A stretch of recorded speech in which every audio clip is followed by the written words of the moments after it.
Hello, my name is Joe Cardinalli. During World War II, President Franklin Delano Roosevelt created the Office of Strategic Services, the OSS, the first centralized U.S. intelligence operations. Over 60 years passed, and in 2008, top secret records were released by the National Archives, identifying over 24,000 OSS agents' names withheld from the public by the CIA. All the agents were told never to mention that they were with the OSS.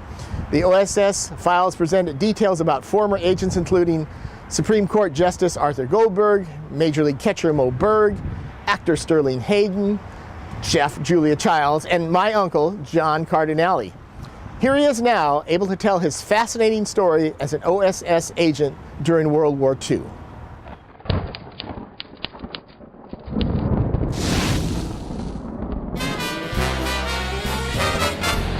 I was born in Pittsburgh, California in 1921, August 4th, 1921, and moved to Monterey 5-6 years later.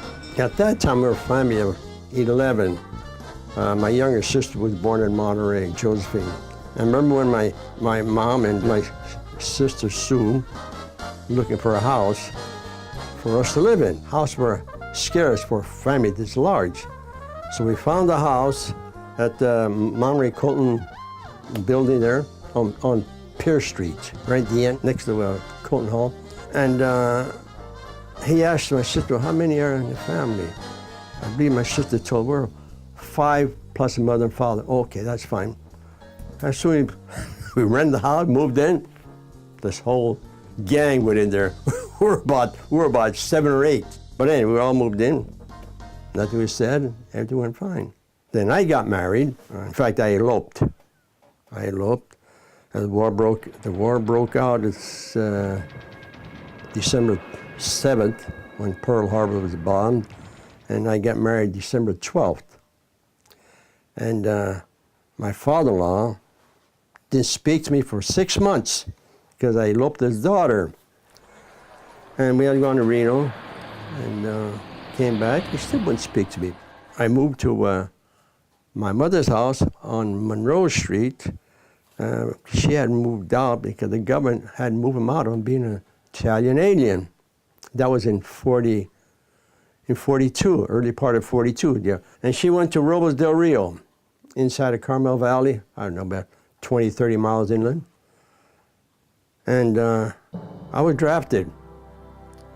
And my wife was pregnant at the time, 4 or 5 months, no, longer than that. Maybe a few months pregnant, and they had put me in my training in Procedure, Monterey.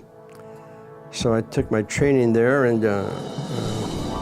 they weeded us out, and we took all kinds of tests for artillery and infantry and cooking department and radio. And I excelled in radio. I was pretty good in Morse code, as green as I was. So they, from there, they sent me to UC Davis in Davis, California. And Davis had a Signal Corps school there, which the Army had leased a part of the college. And from then I was there about maybe 13 weeks. Nothing but Signal Corps work, climbing poles and splicing wires and Morse code radio, which I spent most of my time in Morse code. I have to admit, I was really good in that, and they're really happy about that. So they sent me to Camp Butner in North Carolina, and that was the infantry, but they had mostly on the Signal Corps side. We went on maneuvers while I was in North Carolina, and I was made a umpire, and we had a lieutenant there. He was in charge, and a driver on the wagon, and on the back seat with the radio and all that, and then we have what's called a slap key when you're driving, your car bouncing around. So while maneuver, we had a green band, they had the red Army and the blue Army, and the green band was the umpires. So we went to this blue camp, evening time, 5:30 or so, to eat our supper.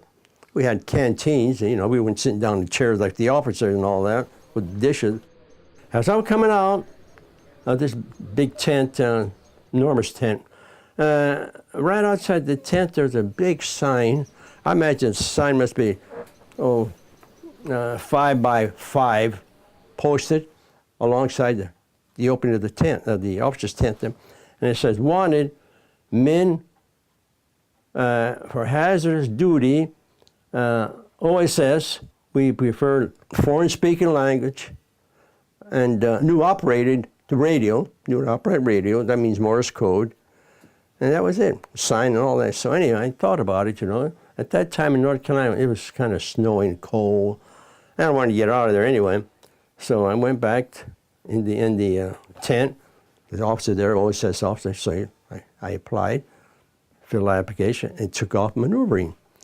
And by the time we got back to the field, and a couple, 3 hours later, I got a call through the radio, voice radio, and it said, Cardinalli, come back, you're headed for Washington, D.C.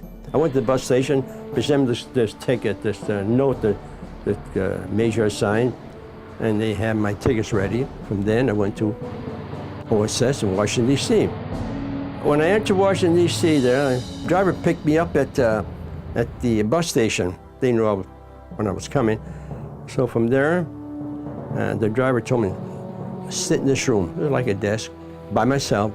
So I sat there in this room, and the major who was going to interview me was in the next room. He had someone else interview. So I was there. I was sort of a nosy fella, I kept looking, curtain, picture, this and that, just to waste time or kill time, this and that, I was there about 10, 15 minutes. Then the major called me, Cardinalli said, come in the office, I'm ready for you. So I sit down and said, okay, while you're sitting there, what did you notice in that room? That was a test. I didn't know that, see how sharp my mind was. Well, I'll tell you, Major, I noticed that lamp, tall side lamp, and they had blinds, and one blind was broken, and there was a paper clip behind the standing light there, a paper clip on the floor. He had a picture of his wife, I imagine it would be his wife, on the desk, and there was Roosevelt behind me where I was sitting, the picture of the president, and a couple other items, He looked at me, he said, you're pretty sharp. I didn't even notice the paper clip, he said. That's fine, that'll do it anyway. Then we went to another room, and he took my uniform. I always, and gave me fatigues. Because two men couldn't go together. They don't want you to identify that guy. It could be a major, a colonel, a civilian, a PFC. You had to go 15 minutes at a time, One guy there, another 15, another guy come in. And they all reported at this big 2.5-ton truck. And we're all taken to this camp. I think it was Camp David, where the president had their retreat. And we're all equal. We're all equal there, and nobody could pull rank on you. If anybody pulled rank on a PFC like a colonel, they'd throw them out of OSS. So no rank pulling, no sir, no nothing, no salute. The reason for that was we had turns on running a team of fellows, like you were 8 or 9 in a group, blowing up a bridge or blowing up railroad tracks, but you had a lead. After you all through for the day, the other person come and lead and do other things, that. Even the major, the colonel had, and they had to follow your orders. Even if you are a PFC or the colonel had to take your orders. If they did not, then throw them right now. There's always was strict about that, And from then on, I still taking up radio, code, and like I said, I was I learned more at the time there, and I was going about 18, 20 words a minute. That's pretty fast. You can send with your radio keep faster than you can receive. By sending, you can keep going down to that. And receive, you gotta, concentrate fast and be writing down your letters. And I was taking about 18 words a minute. 18 words a minute consists of 5 characters, like A, B, C, D, and E. That's 5. That's a word. And F, G, so that's another word. So I was taking 18 of the 5-letter groups. And that's pretty fast. And each group went by, there's another group coming behind you in your radio. And by the time you finish your we say the 4th letter, the 5th is coming in, you go back, the fifth would come in and so on forth until you had the whole message. So from there, I was shipped to Maidenhead, England. Maidenhead, it's right outside of London.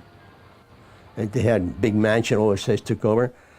And there was the Allied agents there, and we took a group to teach them how to operate radio and decipher code and all that. I had a group of 9. We got 7 there. They had code names also. The first 2 up there were man and wife. Now their code name was Jack and Jill, because man and wife. And the other 2 guys, I think the one on the right-hand side and one below them, I think they were the Mac team. And the girl in the middle, the most popular, she was Kaja. From there, we were sitting in a ship to invade Normandy. We were the first landing went, and we're still sitting there, rocking. I went to second landing. The first landing took a beating.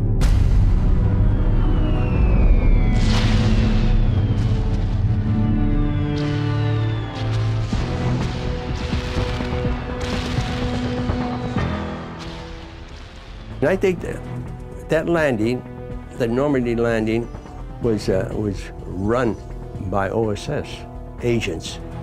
In the enemy side, they come WAN and all that jazz, They had big hand in that. They both any big operation like that, OSS was in the middle of it. Now, any small operation like me taking that overseas, across the Rhine River under cover dark, those operations performed there right at that moment.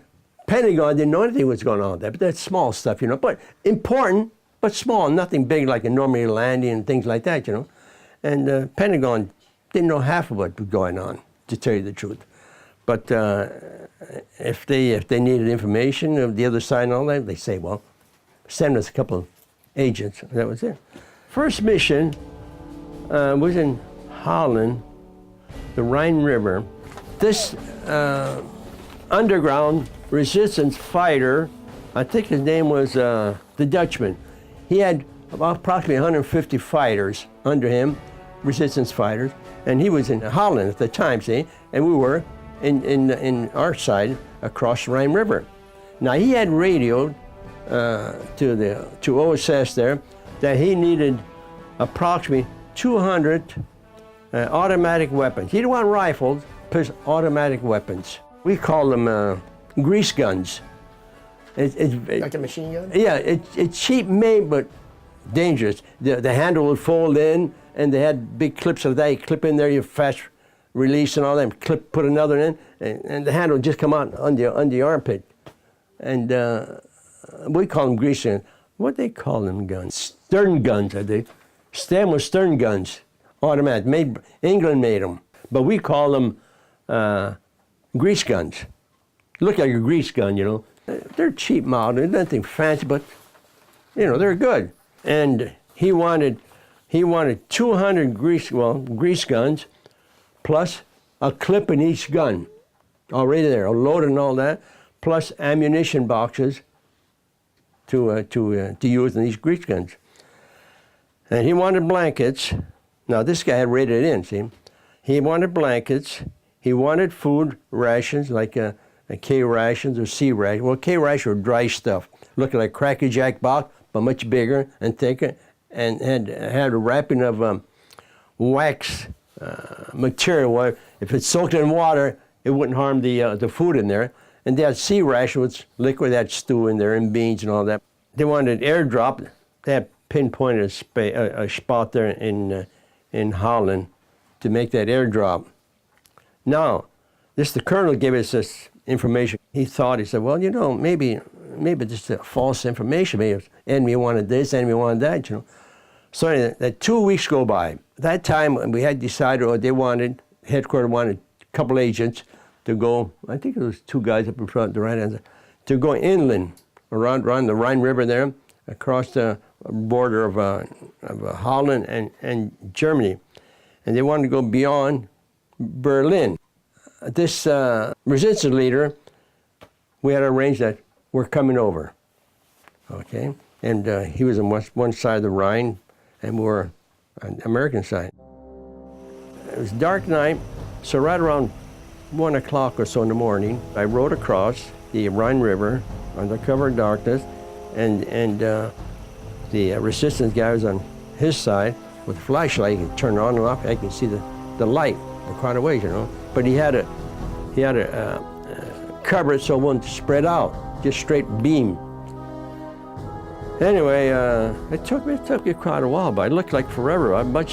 Probably took me 45 minutes an hour just to get across. The tide coming in, incoming, and outgoing tide. And anyway, I got across. I unloaded them in, the two operators, myself, and the equipment we had. And this leader had a guy with him, his right-hand man, I believe, helped us with the boat. But the rubber boat, one person could move it. But then he moved it and brought it on shore there, inland. And then we kind of covered up the tracks, so in case patrol went by, wouldn't see it dragging of the boat, see? So he broke up the markings of the boat.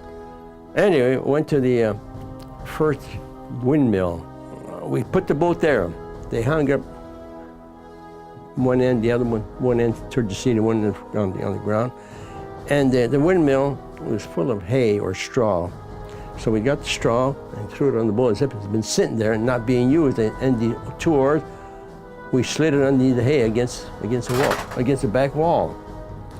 And anyway, we left everything there, and we moved on to the next windmill. And he opened it up and showed how the hay all over the place. Those days, I guess they kept hay in there for cows for the winter or something, and that's to feed their cows. So we went to the fourth one, and this fourth one, he said, well, this is it. This is what we call safe home. Safe home. Why do you call it safe home? Well, you see the blade on the windmill? There's three blade was broken. Every windmill you went to, you saw a broken fan or blade, that's safe home. That's where you have water, you have rations of some kind, whatever they had, but it has supplies. Anyway, now to get in there, the safe home, he said, here's where we're gonna go. We're gonna stay here tonight and to rest because pretty soon daylight. So we went in there and we moved some of the hay from the floor there, and right at the bottom of the wall, the little trap door, sliding door, you slid it. Not the door you open, just to slide it right against the flooring. You opened it up, and you had to crawl on your hands and knees to get inside. There's a room in there, a room that nobody knows but the underground.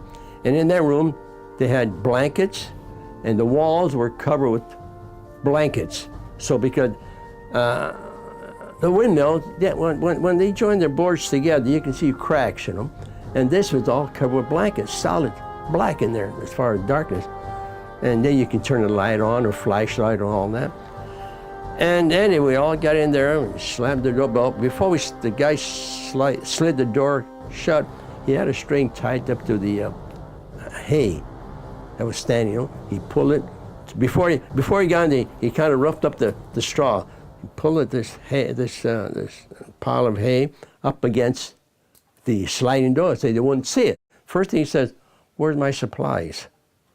So I couldn't answer him that. The only thing I said, well, I was studying. I said, well, they're working on it, and she'll probably still be dropping it to you. I had to find out if that message is authentic, see? It could have been an enemy that sent that message, but it was authentic, and I radioed back, said, everything okay, start dropping. This fellow need equipment bad. And I don't know how soon they got it, but they dropped it at the spot where they called for. And from there, well, it was daylight, so we couldn't go out because Holland, where we were, mostly flatland. They can see a mile away, spot a mile. So we slept during the day, and at night we got up, and the leader there, he knew where he was going because he had his troops set different spots along the road we were taking anyway, the path, the road. And he'd find a bunch of his men and how things going. Yeah, we blew this up, we blew that up, and we stopped that, we blocked that tank, and oh, that's good, you know. And I'm taking it all in my head. So I went to the next safe house, Now, before you get into the safe house, tap on the wall. Outside, exterior now. You're not going inside. Exterior. One wall, you tap, couple tap. All right, don't hear anything. Go to the back, tap. No response. Go to the other side, you tap. No response. Go in front, you tap. No response. Evidently, nobody's in there. So you'd go in there and then settle again overnight, And if you go in there without tapping, there may be a Allied soldier or underground guy inside, because if you don't tap, as soon as you open that door, that guy is liable to start firing at you. See, that was a signal that it's a friendly troop coming in. So anyway, so you have to tap, otherwise whoever's in there will fire at you. And I kept with the resistance, but they were blowing up bridges, then blowing up tracks, and blowing up armored cars and all that. I stayed with them, I think, about 15 days, if I'm not mistaken. And then I figured how to get back. Anyway, we went back to the windmill where we had the boat and put the boat in the water, the little rubber boat, and I oared across. We were stationed at Meersen, Holland. We had taken over OSS had taken over a school, and we stayed there. And our sleeping quarters was upstairs, and we had sleeping bags all the time, so we slept upstairs on the floor, naturally. And we had a little Bunsen burner downstairs. Was a little sink there. We used to warm up food with a helmet and all that. And one time, the boys asked me, Cardi says, let's make some spaghetti sauce.